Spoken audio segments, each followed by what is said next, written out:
Bonjour à toutes et à tous, nous revoici pour une nouvelle vidéo d'interview pour ce Soft Skills Day en compagnie aujourd'hui de Adrien Dufour. Bonjour Adrien, Bonjour. merci beaucoup d'être avec nous aujourd'hui. Donc tu es directeur de clinique, donc tu diriges un établissement de santé et donc un poste de direction, de management et qui t'amène au quotidien à utiliser tes soft skills. Tu as suivi et tu suis encore d'ailleurs le programme praticien en soft skills. Mais avant de parler de management et de soft skills, est-ce que tu peux nous en dire un peu plus sur ton parcours? Oui, bien sûr. Donc, merci pour l'occasion qui m'est donnée. Et donc, je suis directeur général d'une clinique ici à Namur, en Belgique. À la base de ma formation, je suis infirmier spécialisé dans tout ce qui est soins intensifs et aide médicale urgente. Puis, j'ai fait une licence en gestion hospitalière. Et de fil en aiguille, j'ai été amené à prendre des responsabilités dans le domaine infirmier. Et puis, comme directeur du département infirmier et directeur du département informatique également, et de la communication. Et depuis maintenant 18 mois, je suis directeur général. D'accord. Et tu gères, rappelle-moi combien de personnes tu gères par rapport à ta Donc, clinique? en termes de personnes ici au sein de l'institution, tout statut confondu, c'est plus ou moins 1300 personnes. Waouh, d'accord. Donc comment on fait pour gérer autant de personnes dans son quotidien? Mais, alors, ces personnes sont certainement pas gérées de ma seule personne. Il y a d'abord une équipe qui est un comité de direction où l'institution est allez, découpée en départements et chaque directeur de département a des responsables d'équipe et des responsables de proximité qui permettent d'administrer l'ensemble des personnes. Alors évidemment, cette découpe permet d'avoir une proximité qui est importante, mais il faut aussi que tant dans la voie descendante que dans la voie remontante de la ligne hiérarchique, il y a des valeurs qui soient partagées et donc vraiment pouvoir développer un cadre de discussion, un cadre de partage de mission, de vision. Et ça, c'est tout l'enjeu du comité de direction et de s'assurer que toute l'information puisse être accessible pour tous les collaborateurs en fonction de tout ce qu'on en fonction de sa responsabilité en fait. Et donc, un exemple, c'est euh, les comités de direction se réunissent 2 fois par semaine, 1h30 sur la stratégie, 1h30 sur le day-to-day, mais tous les mois ou tous les mois et demi, on a une session avec le comité de direction, mais orientée gestion transversale, donc tous les responsables d'équipe ou responsabilités transversales euh, participent à ces réunions, donc ça fait plus ou moins 80, 90 personnes, où on va travailler sur une information, sur du même contenu. Le but étant de fédérer et d'amener une même vision sur des sujets communs. Ici, dernièrement, c'était sur la communication et les médias sociaux. Voilà. Donc, ça permet de questionner, de se positionner. Et un autre exemple, c'est en 2024, nous allons travailler complètement sur un plan stratégique, et dans la révision de ce plan stratégique, on va inclure un maximum de parties prenantes internes, en ce compris les patients, que pour pouvoir dire, ben, voilà, on veut que le souhait et que ce plan stratégique puisse être la propriété de tout le monde. Ok, c'est l'institution, mais c'est la propriété de tout le monde. Et donc, il y a une méthodologie qui est mise en place par rapport à ça, quoi. Voilà. D'accord, donc il y a énormément d'intelligence relationnelle dans tout ça, parce que donc si j'ai l'impression dans ton style de management, tu es très inclusif quelque part, et donc pas très descendant, mais vraiment essayer de collaborer avec d'autres personnes. Et donc j'ai deux réflexions par rapport à ça, c'est que souvent on dit bah, plus on monte dans les échelons du management et plus on est amené à utiliser des soft skills et à moins de faire de technique. Et c'est vrai que, si j'ai bien compris, bah, le début de ta carrière, tu étais beaucoup sur du technique, même si tu avais une grande partie très relationnelle hein, en tant qu'infirmier. Et qu'aujourd'hui, bah, en étant dans un poste de management plus élevé, eh bien, c'est beaucoup plus de soft skills. Est-ce que tu as observé ça également par rapport à ton parcours? Oui, oui, allez, c'est évident. Et euh, ce qui peut être mobilisé en début de carrière comme soft skill n'est plus du tout le même ici dans ma fonction. Et donc, allez, si on pouvait parler plus de compétences techniques et de soft skills à l'approche du patient, par exemple, quand j'ai commencé, aujourd'hui, il est évident que euh, la communication et les relations interpersonnelles sont vraiment partie prenante.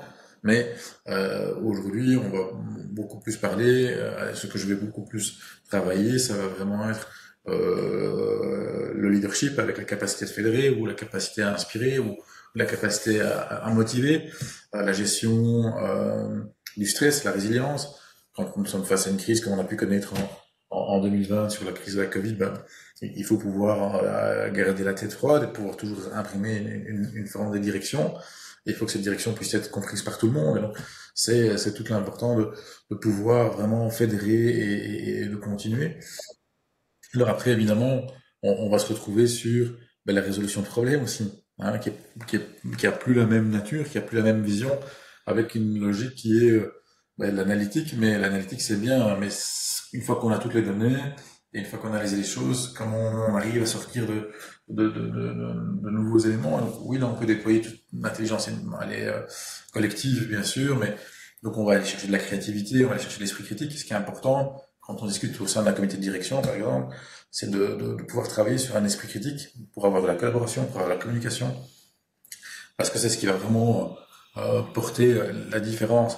Après, le reste, on peut rajouter en fonction des situations, de mobiliser plus l'une ou l'autre qui sont importantes. Mais je pense vraiment que tout ça se travaille à la lueur de d'amener une vision, d'amener une pensée stratégique et donc dans cette volonté d'un certain pragmatisme et euh, de pouvoir continuer à transmettre ça et donc de communiquer. Euh, et c'est au-delà de dialoguer, c'est communiquer en voulant transmettre, en essayant de viser l'engagement des collaborateurs. Donc, allez, il est clair que dans une relation qui peut être une relation, dans un premier temps, qui était dans mon début de carrière, dans une équipe bien ancrée en tant que collaborateur où je fais du patient, ben, toute la logique a changé puisqu'on est passé d'une relation individuelle à une relation collective majeure avec des intérêts différents, des enjeux différents. Et donc, voilà. Et donc, effectivement, aujourd'hui, je suis directeur général, ça veut bien dire ce que ça veut dire, c'est que je suis pas expert dans quelque chose, entre guillemets, et je pense qu'au plus on tend vers les généralistes, entre guillemets, au plus on doit mobiliser des soft skills qui vont permettre de pouvoir se positionner dans des situations, parce que des gens compétents, ils sont ici présents au niveau du comité de direction, et on travaille vraiment en binôme sur des questions bien précises qui touchent le métier, et on permet d'échanger, de s'alimenter. Donc c'est vraiment arriver à challenger les personnes pour vraiment arriver à une prise de position qui soit la plus optimale possible dans le contexte. Donc voilà Jérôme, l'évolution au niveau des soft skills et ma vision des choses. Et tu parlais que, voilà, bah justement, par rapport à cette évolution, tu as été amené à développer certaines soft skills. Donc, tu as parlé de résolution de problèmes qui a évolué au fil du temps, tu as parlé de leadership, tu as parlé de résilience, etc. Donc, comment fais-tu ou comment as-tu fait pour pouvoir développer ces soft skills qui t'ont permis finalement à être en mesure de porter ses responsabilités, parce qu'il y a aussi cette dimension-là, le poids des responsabilités aussi, et de pouvoir mener à bien ta mission. Oui, allez, il y a plusieurs choses. Il y a plusieurs choses. Un, c'est l'hôpital est un terrain d'apprentissage énorme. Euh, tous les jours, plusieurs fois par jour, il y a des occasions d'apprentissage. Et donc, c'est le fait de se dire, bah, tiens, par rapport à telle ou telle situation, est-ce que ça a bien fonctionné, pas bien fonctionné? Si ça n'a pas bien fonctionné, pourquoi? Et comment on peut re-questionner ça et essayer de travailler sur une mentalité de croissance. Et de se dire, globalement, on développe ça et on travaille aussi sur la curiosité. Et donc, la curiosité, c'est pas le fait uniquement de lire de bouquins ou d'assister à des formations, mais c'est de challenger aussi dans le fait de dire, est-ce que l'approche qui a été reprise ici est correcte? Oui, ok, d'un point de vue théorique, elle est correcte, mais comment est-ce qu'on pourrait aller plus loin parce qu'il y a certainement des éléments qui ont coincé. Et donc, par exemple, ce qui était apprécié dans les discussions qu'on a pu avoir sur Praticien 1, c'est comment c'est le fait de pouvoir échanger à plusieurs et d'amener des regards différents. Ou, comme Caroline a déjà évoqué, tout ce qui était chapeau de Bono, par exemple, et d'occuper des visions différentes autour d'une question, sans poser de jugement, en disant, mais tiens, tel point de vue, tel point de vue, tel point de vue, tel point de vue. ça force aussi beaucoup. Et vraiment de challenger dans l'interpersonnel et de dire, ok, tiens, moi j'ai fait ça dans telle situation, t'aurais fait quoi dans telle situation et pourquoi, et continuer à croître comme ça. Bon, après, ça demande ou ça implique le fait de ne pas rester sur ses positions et de vouloir aller de l'avant. Et donc, je reviens vraiment sur cette mentalité ou sur cet esprit de croissance qui est fondamental. Euh, Parce qu'après, les formations, mais il en existe, la tienne particulièrement, et ça permet de se projeter et de mettre aussi du concret sur de l'abstrait. Parce que bien souvent, quand on parle de soft skills, on ne sait pas toujours de quoi on parle. Et avoir un peu un référentiel et se dire, ben non, ok, tout compte fait, une soft skill, c'est ça, ok. Et comment la travailler en modélisant aussi. Et donc, c'était assez amusant. C'était assez amusant de se dire, ben, dans la formation ici avec toi, c'était le fait de dire, ben, on pourrait modéliser une personne et en quoi, quelles sont ses soft skills déterminantes et en faire un outil de management. Je m'explique, c'est le fait de dire, bah tiens, voilà, si tu prends telle personne, ou bien si tu prends toi, quels sont tes soft skills que tu penses aller importantes pour toi, ou quels sont tes points de force, hein, quels sont vraiment tes forces, euh, de pouvoir benchmarker ou pouvoir comparer avec le point de vue des autres, et puis de dire, mais regarde, ça c'est ta vision des choses, ça c'est la vision des autres personnes. Ok, c'est conforme, ok, il y a un gap. Qu'est-ce qu'on met en place pour développer ça? Ou est-ce que dans ta fonction, dans la modélisation de ta fonction, est-ce qu'il n'y a pas des soft skills qui devraient être travaillés encore plus que ce qui est travaillé aujourd'hui, par exemple? Et donc, c'est vraiment, pardon, et c'est ça qui est très intéressant. C'est sur base, par exemple, des outils que toi tu as pu expliquer, enfin, apporter sur la modélisation et sur autres. C'est de pouvoir le reproduire dans un autre contexte. Et de cet autre contexte, allez, encore mieux développer les personnes, quoi. Merci pour ton partage. Donc, en effet, là, donc, tu as mentionné ce qu'on fait dans le programme praticien. Donc, tu as mentionné l'atelier Chapeau de Bono, donc animé par Caroline de Blander. Il y avait aussi donc les mentorats collectifs, je crois, où Mhm. justement où chacun peut parler de sa problématique et apporter sa version ou une expérience vécue, parler de la modélisation. Donc, et si tu devais résumer quelque part ce que tu as apporté ce programme praticien, notamment par rapport à ton métier, qu'est-ce que ce programme-là t'a apporté par rapport à ton métier? Alors, ce que praticien 1 a amené dans mon métier, c'est la mise en application concrète et vulgariser les soft skills.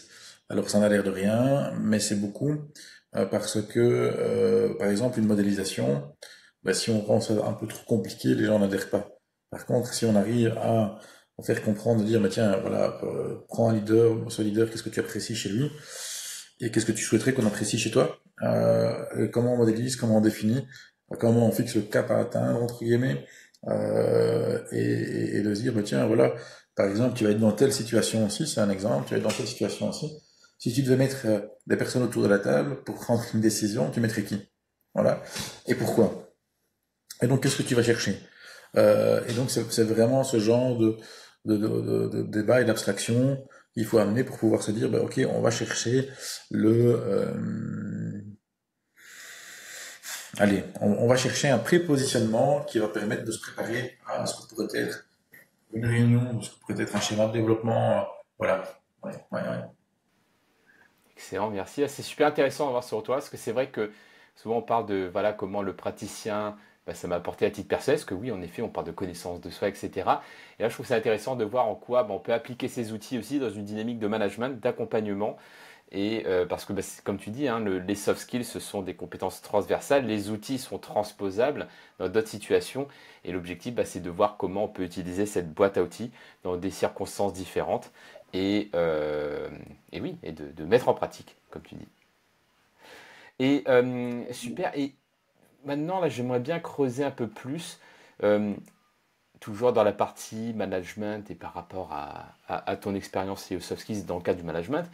S'il y avait trois grands enseignements que tu as pu avoir donc, par rapport à ton parcours de manager ou de directeur, ce seraient lesquels? Hmm. Allez, les trois. Le premier enseignement, c'est euh, j'aime bien cette phrase qui dit nos pensées ne sont pas la réalité et nous ne sommes pas nos pensées. Euh, Pourquoi? Parce que ça invite à avoir des communications, enfin des conversations courageuses et d'aller chercher chez l'autre l'explication de bah tiens, qu'est-ce qui se passe dans les faits et de pas se projeter. C'est comme quelqu'un qui dit bah voilà, euh, il est 15 heures, ça fait un quart d'heure que j'attends la personne, elle est en retard, la personne est en retard parce qu'elle n'a pas envie de me voir. Non, on n'en sait rien, ça tombe, elle a un pneu crevé sur l'autoroute, et ok. Donc c'est concrètement remettre du factuel et de la communication courageuse, de la conversation courageuse dans les éléments, ça c'est vraiment la première chose. Le deuxième élément, c'est de ne jamais baisser les bras. Et c'est de se dire que euh, au bout d'un événement, au bout d'un tunnel, il y a toujours une lumière. Et donc, c'est vraiment garder cet optimisme et cette motivation à aller chercher de l'engagement et à aller chercher le positif. Et le troisième, c'est garder la tête froide, quoi. C'est vraiment garder la tête froide euh, et le faire avec beaucoup d'humilité. Parce qu'il faut pas oublier une chose, c'est que bon, moi j'ai la chance d'être ici le directeur général de l'hôpital. On a la chance d'avoir 1299 collaborateurs, je veux dire c'est comme ça. Mais c'est toutes des personnes qui œuvrent au quotidien au développement de l'entreprise. Et que sans ces personnes, on ne serait pas grand-chose. Et donc ça c'est vraiment le troisième enseignement dans le fait de rester la tête froide, c'est de se rappeler en permanence que euh, ok, seul, c'est cette phrase, hein, seul on va plus vite, ensemble on va plus loin. Mais c'est vraiment garder cette vision sur la force du collectif, quoi. Ouais. Excellent, merci, merci pour ton partage. J'aimerais juste rebondir et creuser un peu plus sur le premier enseignement. Tu dis que voilà, nous ne sommes pas nos pensées. Enfin, je trouve qu'il y a un truc vraiment à creuser là-dessus. Et tu parlais du fait d'avoir des conversations courageuses. Qu'est-ce que Ouais, tu entends par avoir des conversations courageuses? ouais, c'est aller oser assumer sa prise de position et aller trouver l'autre pour pouvoir entamer la discussion. En fait, bien souvent, il y a des difficultés qui naissent de l'absence de communication entre les personnes. Et puis, de ces difficultés de communication naissent des conflits. Et de ces conflits deviennent des situations invivables. Alors qu'on aurait pu désamorcer à un moment donné la chose si on prend son courage à deux mains et qu'on va trouver la personne en disant écoute, voilà, j'ai pas compris la situation, je veux pas qu'on reste sur un malentendu, et donc j'aimerais bien comprendre euh, euh, l'élément qui déclenche ça chez toi, ou je vais t'expliquer mon point de vue par rapport à telle situation. Mais en te l'expliquant, je laisse la porte ouverte à ce que toi tu puisses me dire ton point de vue. Et donc, c'est vraiment essayer d'être dans une relation allez, gagnant-gagnant en permanence pour viser le fait de se dire que on va chercher du positif dans la relation et on va chercher quelque chose euh, qui est vraiment important. Allez, euh, il y avait deux choses. Il y a quand on entend une histoire, voilà, donc c'est vrai qu'on ramène toujours aux faits, mais il y a toujours ces trois questions qui sont utiles, c'est les fameux trois tamis de Socrate, là. Est-ce que c'est vrai, est-ce que c'est juste, est-ce que c'est utile? Ok, et donc si on se pose déjà ces questions-là, je pense qu'on on casse on casse déjà une spirale qui peut être négative sur le fait de pas alimenter, sur le fait de pas colporter. Et la deuxième chose, c'est vraiment le fait de se positionner sur la révélation à l'autre, entre guillemets, dans le fait de dire, il y a quelque chose, ouais, peut-être que il faut peut-être parfois un peu s'ouvrir sur, ok, euh, pourquoi la situation telle qu'elle est rencontrée cause une émotion qui est peut-être difficilement gérable, hein, ou qui est contrariante, et de définir ensemble un contrat pour y arriver. Ça me paraît aussi quelque chose d'important. Donc les conversations courageuses, pour moi, rentrent vraiment là-dedans. Et puis, à un moment donné, il y a aussi le fait de pouvoir dire les choses indépendamment d'un contexte, allez, euh, personnel. Bien souvent, on confond la personne et la fonction. Ce qui est pas faux. Et ce qui est compliqué, c'est on se réserve de dire certaines choses parce qu'on est attaché à la personne, mais est-ce que la personne colle dans la fonction qu'elle exerce et est-ce que la fonction telle qu'exercée correspond aux attendus? Et donc c'est ça les conversations courageuses, c'est de pouvoir aussi dissocier personne-fonction et pouvoir dire à un moment donné, la personne peut complètement s'y déraper hein, en tant que tel. Mais c'est d'arriver dans le champ des possibles de toute cette discussion. Hmm. Super intéressant, merci beaucoup pour ton partage. Et ça fait penser également à ce qu'écrit Brené Brown dans ses ouvrages sur justement le leadership et qui explique que bah, le courage, quand tu parles de conversation courageuse, souvent on peut avoir cette image de ouais, je vais vider mon sac, je vais tout lui dire et je vais balancer mon truc et y aller en mode confrontation, alors qu'en fait une conversation courageuse, comme tu l'as décrit, c'est plus à la Brené Brown quelque part avec vulnérabilité, authenticité, en disant bah voilà. Moi, je suis challengé là-dessus, mais je pense que c'est important qu'on y aille tous les deux, et voilà. Et quelque part, bah, c'est beaucoup plus productif que de se dire bah, je vais aller pour gagner, et que finalement c'est destructif et que ça ne fait avancer personne finalement. Et j'imagine que c'est ce que tu entends par le win-win dans les conversations courageuses. C'est ça, c'est tout à fait ça. C'est vraiment, il n'y a pas d'intérêt à enfoncer l'autre en fait. Il n'y a aucun intérêt à enfoncer l'autre.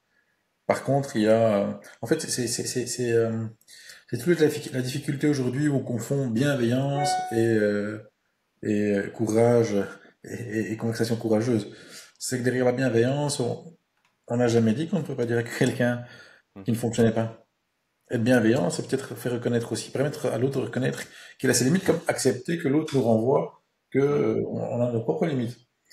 Et donc, c'est là où je rejoins la logique de la vulnérabilité, la logique de la bienveillance, mais dans ce qui est de plus profond et de plus beau. Et donc, pas dans ce qui est aujourd'hui, enfin, aujourd'hui, il faut pas assimiler être bienveillant et être euh, gentil avec tout le monde. C'est pas ça, être bienveillant. Donc, tu vois, c'est la vulnérabilité, la bienveillance, pour moi, sont des éléments qui sont très, très importants. Mais qu'il faut accepter aussi, ou il faut accepter sa part de vulnérabilité aussi. Hein. Mhm. Super. Bah, merci beaucoup pour ton partage, c'était passionnant. J'aimerais encore discuter encore plus longtemps de ça, mais voilà, là je pense qu'on a touché l'essentiel pour cette interview. Donc merci à toi Adrien. Est-ce qu'il y aurait un dernier mot, un mot de la fin que tu aimerais partager avec nous aujourd'hui? Mais donc, le mot de la fin, je pense que c'est rester curieux, rester engagé, parce que c'est ce qui permet d'avancer, de se poser des questions et de faire de belles rencontres, hein, comme on a pu faire ici avec Patricia. Donc, voilà. Merci beaucoup Adrien et à très bientôt.